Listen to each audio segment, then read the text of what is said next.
Assalamualaikum warahmatullahi wabarakatuh. Selamat pagi. Pada kesempatan hari ini saya akan menyampaikan kajian ilmu keperawatan terkait pada mata kuliah keperawatan komunitas. Topik kali ini yang akan kita pelajari adalah asuhan keperawatan komunitas pada kelompok rentan dengan hipertensi, diabetes, penyakit sendi yaitu rheumatoid arthritis dan TB paru.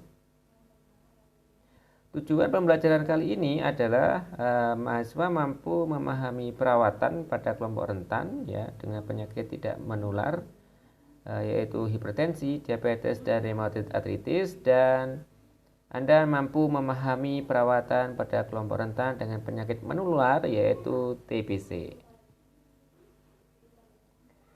Baik, kita mulai. Siapa sih sebenarnya kelompok rentan itu? Jadi semua orang yang menghadapi hambatan dan keterbatasan dalam menikmati standar kehidupan yang layak itu disebut dengan kelompok rentan.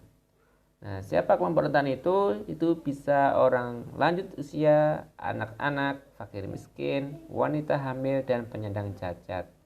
Jadi yang termasuk dari kelompok rentan adalah orang lanjut usia, fakir miskin, wanita hamil, dan penyandang cacat. Berikut adalah penyakit-penyakit tidak menular dan penyakit menular yang bisa terjangkit pada kelompok rentan. Yang pada bagian sebelah kiri itu merupakan jenis-jenis penyakit yang bersifat tidak menular yang bisa mengenai pada kelompok rentan. Dan pada sebelah sisi yang kanan ini merupakan penyakit menular yang bisa juga terjangkit pada kelompok rentan. Dan pembahasan kita kali ini adalah pada poin hipertensi, diabetes, penyakit sendi, dan TBC.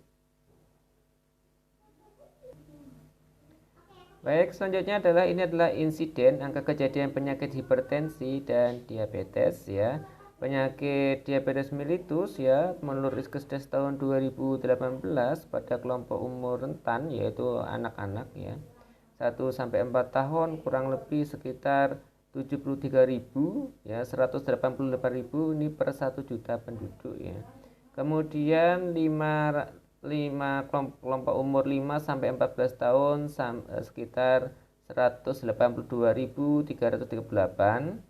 Dan untuk lansia pada umur 55 sampai 64 itu berkisar 83.251. Dan pada kelompok umur 65 sampai 74 itu kurang lebih sekitar 40 sampai 180. Dan lebih dari 75 tahun itu 18.565. Itu adalah kejadian penyakit diabetes menurut riset kesehatan dasar pada tahun 2018. Nah, untuk kejadian prevalensi hipertensi menurut Riskesdas tahun 2018 pada kelompok umur rentan yaitu pada lansia pada umur 55 sampai 64 tahun terhitung 79.427. Kemudian pada umur 65 sampai 74 tahun terhitung 38.335 dan pada umur 75 tahun lebih di atas 75 tahun sekitar 17.712. Nah, jika angka kejadian dilihat dari jenis kelamin, angka kejadian diabetes mellitus itu lebih banyak mengena pada laki-laki yaitu 510.000, dan untuk kejadian hipertensi ini lebih banyak pada perempuan yaitu 331.000. Untuk penyakit TBC dan penyakit rheumatoid arthritis prevalensi penyakit sendi menurut Riskesdas tahun 2018 pada kelompok umur rentan lansia itu kejadiannya sekitar 79.918 dan pada umur 65 sampai 74 berkisar 38.572 Dan untuk kejadian prevalensi TB yang saya lingkari warna hijau ya pada kelompok rentan lansia itu untuk kelompok umur rentang 55 sampai 64 itu 83.251 dan kelompok umur 65 sampai 74 itu berkisar 40.180. Nah, untuk kejadian berdasarkan jenis kelamin pada penyakit sendi kelompok perempuan lebih banyak di sini ditemukan ya menurut Riskesdas tahun 2018 yaitu 358.000. Selisihnya sangat sedikit. Dan untuk TB paru berdasarkan jenis kelamin ya itu kejadiannya lebih banyak pada kelompok laki-laki yaitu 510. Jadi untuk insiden ya pada penyakit-penyakit tidak menular dan penyakit menular pada kelompok rentan ya cukup tinggi ya seperti yang saya sampaikan tadi. Nah, ini merupakan faktor-faktor resiko ya, faktor-faktor resiko yang bisa berdampak pada kelompok rentan ya, pada kelompok rentan jika gaya hidupnya yang dimulai sejak masa muda itu kurang bagus ya. Sehingga nanti bisa berdampak pada kelompok rentan yaitu pada lansia terutama pada masa tuanya. Berikut merupakan faktor risiko pada penyakit tidak menular ya, bisa diabetes, hipertensi, ya penyakit sendi ya. Jika seseorang tersebut ya kelompok rentan misalkan lansia pada usia mudanya sudah merokok ya pada usia lebih dari 15 tahun itu sudah merokok. Kemudian aktivitas fisik yang kurang ya pada usia lebih atau 10 tahun. Kemudian kurang konsumsi sayur dan buah ya pada usia lebih dari 10 tahun dia kurang konsumsi sayur dan buah. Kemudian mengkonsumsi minuman alkohol, kemudian kegemukan ya pada usia lebih dari 18 tahun dan gangguan mental emosional pada usia lebih dari 15 tahun. Nah, kondisi-kondisi ini ketika masa muda jika terjadi sampai masa tua, ya, kelompok rentan ini cenderung berisiko ya terkena penyakit-penyakit tidak menular ini. Jadi merubah perilaku yang merupakan tantangan utama ya dalam pengendalian dan pencegahan penyakit tidak menular yang harus dilaksanakan sejak dini sehingga ketika pada fase masuk usia tua yaitu masuk pada kelompok rentan ya pada kelompok rentan lansia itu dapat mengalami penurunan risiko terhadap penyakit tidak menular ini yaitu hipertensi, diabetes ataupun penyakit sendi. Nah, ini merupakan target global ya, target dunia ya, pengendalian penyakit tidak menular ya. Sebenarnya ini tidak hanya pada kelompok rentan saja, tetapi juga pada semua rentang umur ya. Jadi di sini adalah targetnya adalah perubahan perilaku ya, yang berisiko terhadap terjangkitnya penyakit tidak menular yaitu berupa bisa hipertensi ya bisa diabetes ya penyakit sendi ya. Yang pertama adalah penurunan konsumsi alkohol 10% ya. Jadi targetnya di masyarakat ya di masyarakat itu konsumsi alkohol hanya sekitar 10% saja dari total populasi. Kemudian penurunan kurang aktivitas fisik 10% ya. Targetnya adalah penurunan asupan garam ya 30%, kemudian penurunan konsumsi tembakau 30%, kemudian penurunan tekanan darah tinggi ya, hipertensi 25%, dan peningkatan diabetes atau obesitas 0% ya, sehingga targetnya adalah tidak terjadi diabetes dan obesitas itu 0%. Kemudian cakupan terapi farmakologis dan konseling 50% ya, targetnya adalah 50% itu kita telah melakukan konseling dan terapi obat-obatan pada orang-orang yang sudah terkena penyakit tidak menular ataupun pemberian edukasi pada orang-orang yang mempunyai risiko tinggi terhadap penyakit tidak menular, terutama pada lansia. ketersediaan pengobatan esensial ya dan teknologi untuk penyakit tidak menular itu 80%. Ini salah satu upaya untuk pencegahan penyakit tidak menular itu ada obat-obat yang esensial dan teknologi dalam perawatan penyakit tidak menular lebih baik atau lebih bagus ya, sekitar 80%. Kemudian yang terakhir adalah apa ini? Penurunan polusi rumah tangga ya. Penurunan polusi rumah tangga itu juga berkontribusi pada penyakit tidak menular yang bisa terjangkit pada kelompok rentan ya, baik anak-anak maupun ibu hamil ataupun kelompok lansia.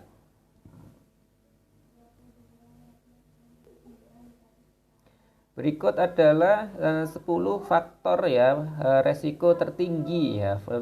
10 faktor resiko tertinggi ya bisa seseorang ini mengalami diabetes ya ataupun bisa mengalami tekanan darah tinggi ya. Yang pertama adalah faktor-faktor risiko utama ya yang ditimbulkan adalah pola makan yang tidak baik atau berisiko ya. Tekanan darahnya tinggi. Nah, tekanan darah tinggi ini bisa ya terjadi berdampak pada komplikasi-komplikasi penyakit ya, terutama stroke ya. Kemudian merokok ya, merokok juga sama. Ini perilaku-perilaku yang berisiko tinggi karena bisa mempengaruhi dari tekanan darah ya, bisa mempengaruhi gangguan pembuluh darah sehingga dia arahnya penyakit jantung koroner atau tekanan darah tinggi juga bisa. Kemudian pencemaran udara dalam rumah tangga, kadar glukosa darah puasa tinggi ya, ini mengarah pada diabetes. Kemudian aktivitas fisik yang tidak memadai, yang kurang ya, pekerjaan yang berisiko tinggi ya, pekerjaan yang berisiko tinggi misalkan dia pekerjaan yang misalkan di bawah tekanan stres yang tinggi, pekerjaan dengan aktivitas fisik yang tinggi, nah itu termasuk pekerjaan yang berisiko. Kemudian indeks massa tubuh ya, terlalu gemuk, obesitas ya, atau kurus ya, seperti itu, sehingga intake nutrisi harus seimbang. Kemudian kekurangan zat besi dan penyalahgunaan obat, dan ini merupakan faktor-faktor resiko yang tertinggi untuk penyakit-penyakit tidak menular. Terutama di sini adalah pada poin-poin ini adalah untuk penyakit diabetes mellitus ya, yang harapannya adalah dicegah sejak dini ya, sehingga ketika masa tua atau masuk dalam kategori kelompok rentan itu terjadi penurunan atau terhindar dari penyakit tersebut. Nah, berikut adalah strategi-strategi ya dari pemerintah ya. Ini adalah strategi pemerintah yang dapat digunakan atau dapat dilaksanakan untuk pencegahan penyakit tidak menular. Baik, strategi yang pertama adalah peningkatan upaya promotif dan preventif dengan tidak mengabaikan upaya kuratif dan rehabilitatif. Yang kedua adalah partisipasi dan pemberdayaan masyarakat melalui penyelenggaraan pos-bindu, pos pelayanan terpadu penyakit tidak menular. Kemudian peningkatan peran multidisiplin dan lintas sektoral melalui mekanisme kemitraan dan jejaring kerja. Kemudian yang keempat adalah penguatan peran pemerintah, khususnya pemerintah daerah, sesuai dengan kearifan lokal karakteristik setempat dalam semangat otonomi daerah. Kemudian pendekatan berjenjang dari masyarakat hingga pelayanan kesehatan tersier dengan rujuk balik ya, continuum of care dengan pendekatan berdasarkan siklus kehidupan. Kemudian yang terakhir adalah dukungan ketersediaan infrastruktur ya, pelayanan ya, sarana prasarana pelayanan kesehatan yang memadai dengan kendali mutu dengan tenaga kesehatan yang profesional pada setiap tatanan. Nah, ini adalah strategi pemerintah yang sekarang ini dikembangkan untuk pengendalian penyakit tidak menular baik pada kelompok rentan, pada anak-anak, ibu hamil, dan lansia. Bahkan sebenarnya ini strategi ini tidak hanya pada kelompok rentan, tapi pada kelompok yang dewasa juga masuk di sini. Berikut adalah faktor-faktor risiko penyakit tidak menular ya. Yang pertama adalah faktor risiko yang tidak dapat dimodifikasi ya, yang tidak dapat dimodifikasi, sehingga ya ketika kita menjelaskan kepada pasien atau kepada kelompok rentan ya, beberapa faktor risiko ini tidak dapat dimodifikasi. Misalkan di sini adalah umur ya, jenis kelamin, genetik ya. Jadi ketika seseorang sudah masuk kelompok rentan terutama lansia ya, itu memang mempunyai risiko tinggi ya ketika mereka pada masa mudanya mempunyai perilaku yang tidak baik atau kurang sehat ya, sehingga mereka mempunyai risiko lebih tinggi. Ini sudah tidak dapat dimodifikasi umur ini ya. Kemudian jenis kelamin dan keturunan. Kemudian yang kedua adalah status gizi ya, status gizi ya, itu ada status gizi remaja putri, ibu hamil, bayi dan baduda.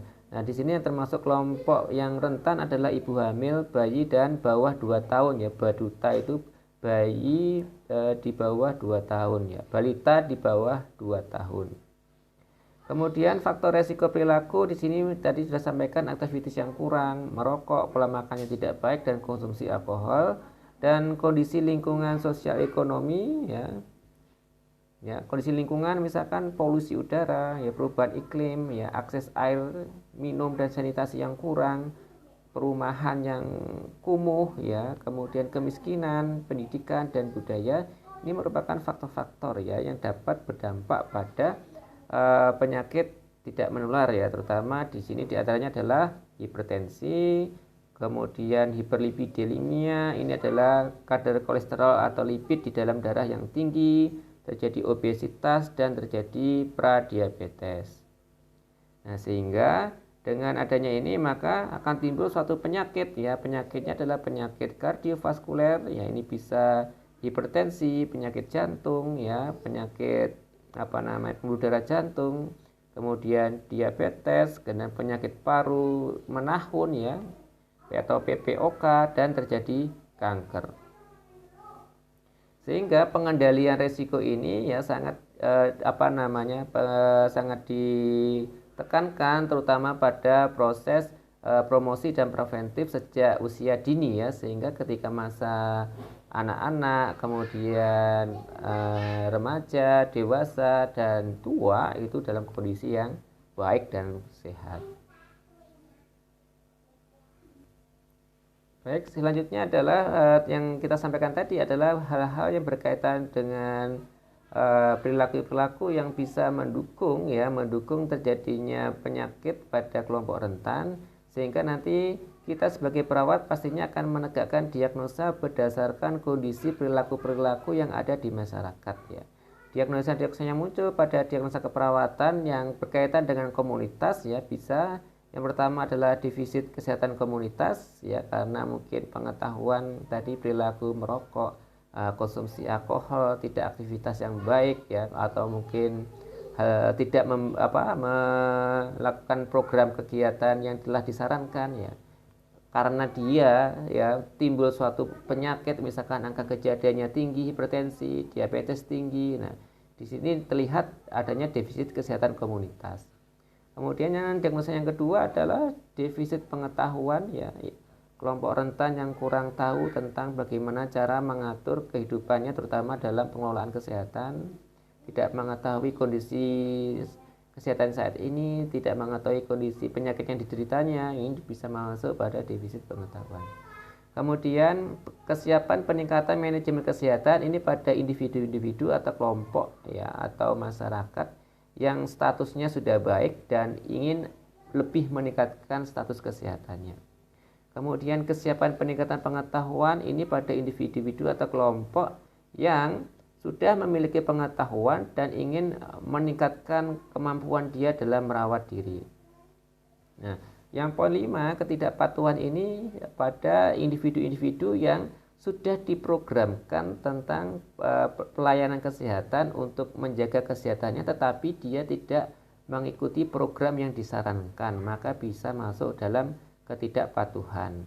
Kemudian manajemen kesehatan tidak efektif, jadi pengelolaan kesehatan pada diri individu maupun kelompok itu tidak memberikan efek yang positif terhadap kesehatannya dia sendiri.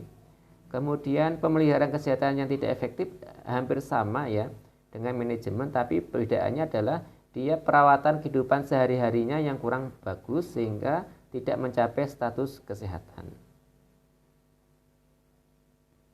Ini beberapa tindakan yang dapat kita berikan ya, bisa pada lingkungan rumah tangga ya, pada lingkungan sekolah, tempat kerja ya, kemudian di terminal ataupun tempat umum ya. Dapat kita lakukan beberapa kegiatan-kegiatan ya, berupa deteksi dini dan konseling, edukasi kesehatan melalui pemantauan faktor-faktor risiko penyakit ya, pada kelompok berisiko, pada lansia, ya, pada kemudian anak-anak, ya, kemudian ibu-ibu hamil, ya, bisa masuk ke rumah tangga.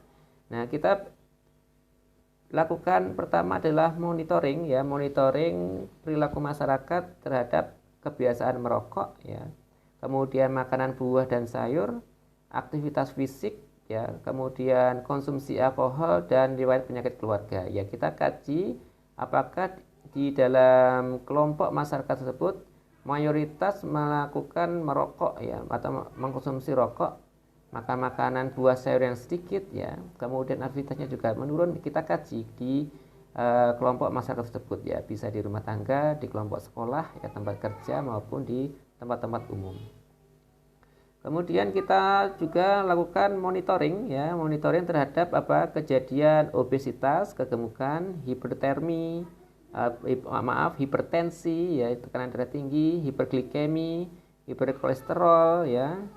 Hiperglikemi itu peningkatan kadar gula di atas normal, hiperkolesterol itu peningkatan kolesterol di atas normal, dan kita lakukan monitoring uji fungsi paru sederhana ya, penggunaan obat-obatan amfetamin dan pemeriksaan klinis payudara dan IVA. Ini untuk ibu-ibu atau remaja-remaja yang sedang hamil ataupun tidak hamil ya. Kemudian kita berikan konseling ya, konseling terkait stop merokok, diet ya, kemudian kelola stres ya, perawatan diri ya, seperti itu. Dan harapannya adalah pemantauan dari PTM atau penyakit tidak menular yang rutin pada kelompok rentan maupun tidak rentan, terutama di sini fokusnya adalah kelompok rentan ya, karena kita bahas kelompok rentan, menjadi tidak beresiko ya, seperti itu.